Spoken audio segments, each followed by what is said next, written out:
Our last poet is Jim Dunn. Hi, Jim. I don't know Jim as well as I know Nadine and Jay, so I've just got a little biography. Really, he's got a new book coming out called, a new poetry book, This Silence is a Junkyard. So silence seems to be a theme for everyone today. And his friend Neely Cherkowski says, on Jim Dunn's observant eye looks on with exquisite concision as he turns the haiku inside out. So I'm really looking forward to hearing from your new poetry book, and I think you've got some here. You told me they just arrived this afternoon. Is that great? And also, Jim is quite an author of many poetry books. Can you hear me? Am I okay here? Yep. He's the author of Soft Launch, Bookstrap Press, 2008, Convenient Hole, Pressed Wafer, 2004, and Insects in Sex, from the Fallen Angel Press, 1995. His work has appeared in many different periodicals and reviews, and he's known for his anthology in tribute to John Wiener's The Blind See Only in This World. Well, thanks to all my friends for coming out today, and thanks for your attention. My wife and I did our taxes this morning, and now we're here for poetry, so it's a 1-2 punch. We should be out running naked through the streets, because it seems like the first spring in 2 years, you know. It's really...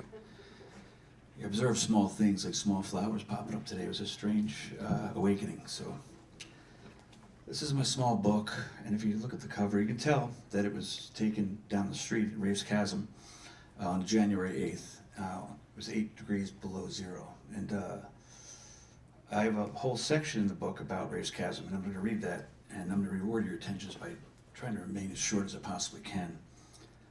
I mean, in time, not in height.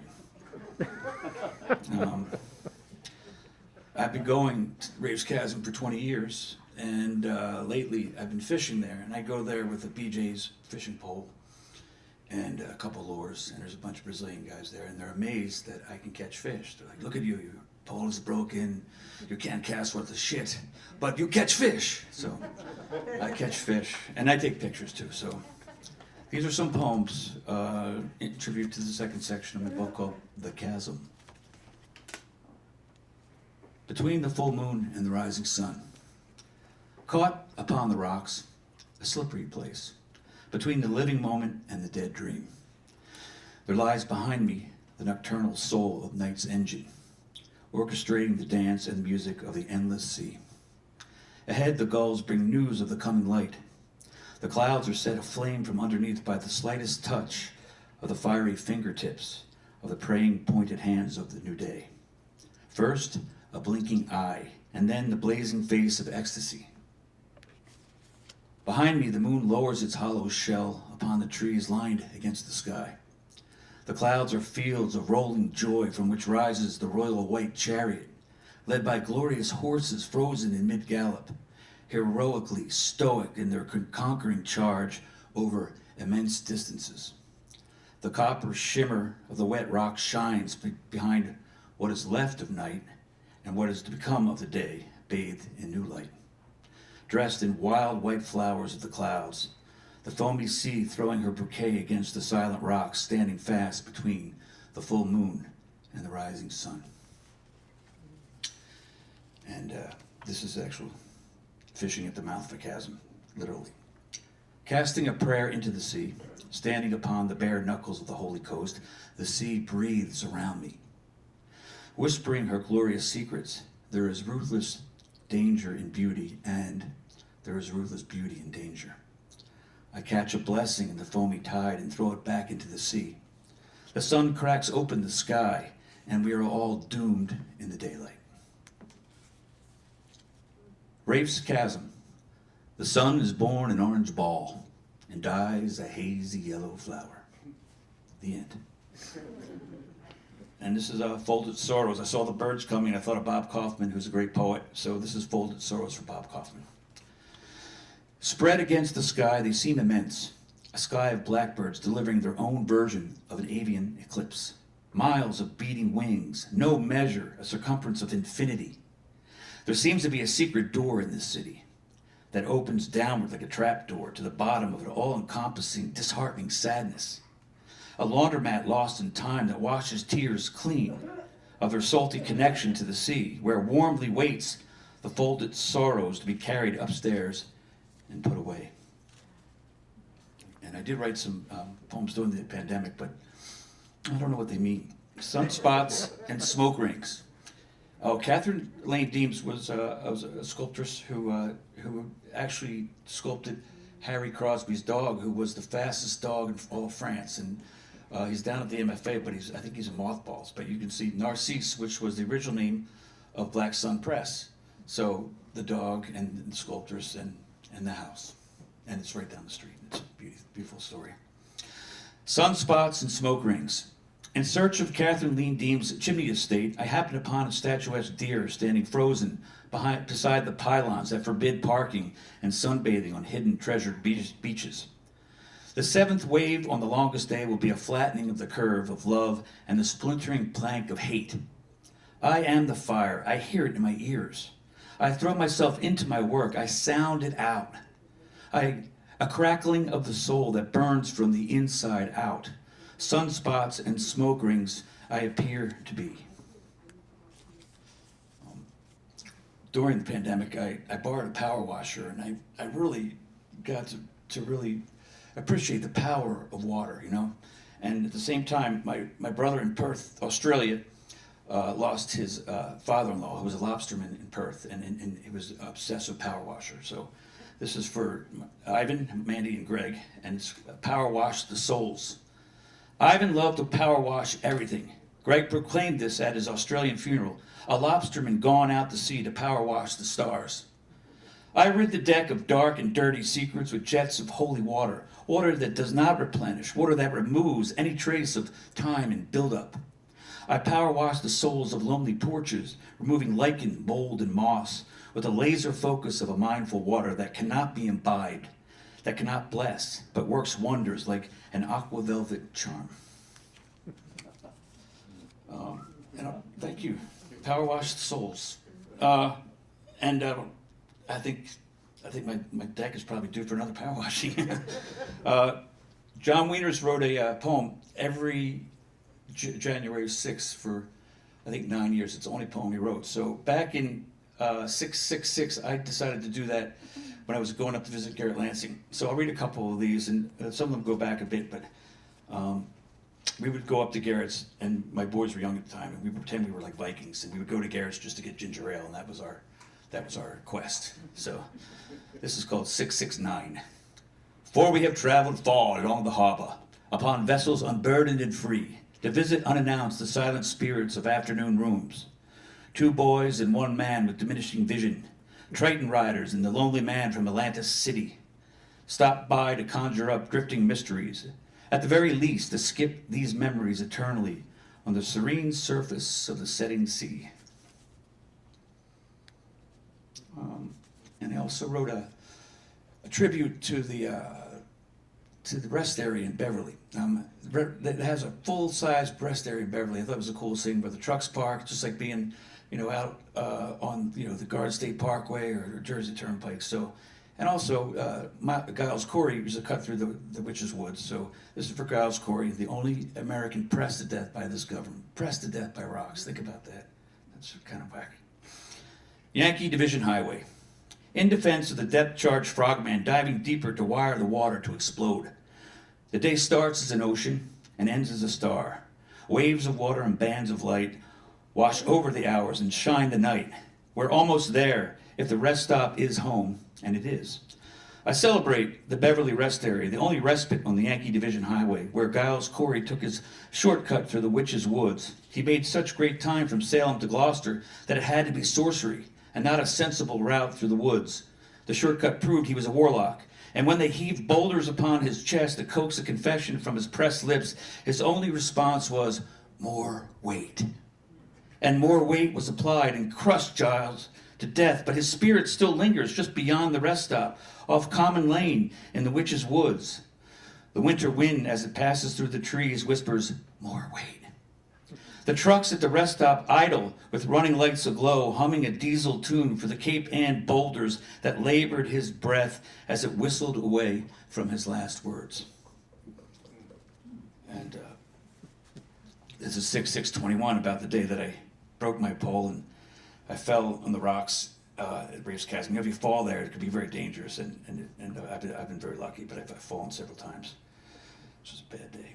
6/6/21, during the pandemic. Yeah. Yes. 6/6/21, yes. Thank you, Gabe. By the way, my friend Gabe took this book and walked around with it for weeks, and he wrote the greatest introduction. The introduction far outweighs the book. So thank you, Gabe. And thanks to all my friends for coming too. I've just got a couple more, but here's the one about 6/6/21. A day the heat was on, couldn't fish with a broken pole. I was drawn to the chasm anyway. Cassandra's sweet song was dancing in the air. The fox kits have gone, left their drain pipe home from the wilds of Coolidge Point. The grass waves silently in their absence. I am gone too, left alone to my own obsessions, running away from the rolling boulders of my troubles, lost on the way and muted, even as I talk to myself, loudly, muted in my soul. Garrett's advice on his deathbed rings true again like a morning churchgoer's secret bell. You're too hasty. And I am. My crackling electric live wire moves me in fast motion. My tongue runs after my mind, hitting glossolalia, speed bumps. I must slow down to speed up the process. Walk with the sailor's gait on Crane's Beach. The windmills of Gloucester whirl on the horizon, creating their own frenetic energy to share with the people of Polis. A dip in the ocean is a dry run for the baptism of my glorious ghosts. And leads right into this one. Gloucester, Massachusetts. Granite glistens in the golden glaze of receding tide. These rocks are slick reminders of how easy it all slips away. They are unmoved by daytime and drama of the pleading sea, pleading to see the specters dressed in the morning garb of birds, in flight, standing and praying, some swooping and cursing. Dip, dive, and peddle your desire, for want of a better word, for want of a bitter sword. The cut cuts both ways. Why cross out when you can cross over? A myriad of mirrors. Pick your reflection carefully. Left-handed, left-holding, right-minded, right here. They are the mist, the steam, the haze. They are the sea spray, the rain remnant, the dew.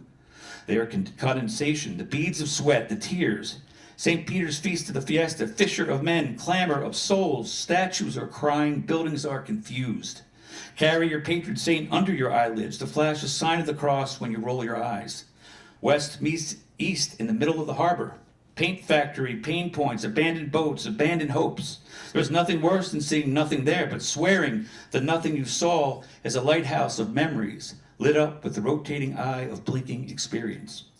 Gloucester, Massachusetts harbors ghost ships, invisible deckhands, and men reduced to a name on their minds, floating like a golden thought of forgiveness to a deserving beach crowd watching the whale. Thank you. Gloucester, Massachusetts. And I'm going to end with this one. Ed Sandra's great poem. A couple years ago, I was asked to read here, but I think Henry, where you read your own poem and then you read a poem that really influenced it. I didn't make it that day, and I wrote the poem and I can't find it, but this is the poem that I really wanted to read because it's Poseidon. Poseidon's me because it's got Garrett. And I had gone to see Beck, and I fell asleep on the train. I ended up in Rockport at like 2 a.m. So the only thing I could think of was to walk to Garrett's in Gloucester. I got pulled over by the cops walking right in Dogtown going the hill. There was another James Dunn who had warrants out for his arrest, so they held me for a while. I got to the line of Gloucester. They let me go. A fox followed me, and I got to Garrett's house. It's like, "Oh, Jim, you're here!" And so this is for Garrett, and this is for Olson too, and this is for all of us really. Poseidon's Maine. We flew from New York to Boston on the Eastern Shuttle in the fall of '66, then took a cab to Gloucester to see the O in mid-afternoon, his morning. Olson had to clear away books from the stove to make us tea. We had dinner. Then we were sitting in the kitchen at Fort Square. We were to stay in the house rented by Panagrady near Dogtown Commons. She was not there that night. Olson had a bottle of orange-red psilocybin pills and a bottle, literally, of acid he'd gotten at Harvard. He went into a back room and returned with the bottles of LSD and Cybin. "Want a swig?" he said, thrusting the liquid acid my direction as if it were a shot of rum in a bar by Half Moon Bay. "A swig!" I exclaimed. Knowing full well that 500 micrograms weighed more than enough, why should we risk some 500,000 microgram gulps? So we settled on the psilocybin. The O had apparently tried it in December of 60 and February of 61. He spoke later of the crackerjack quality of the silo.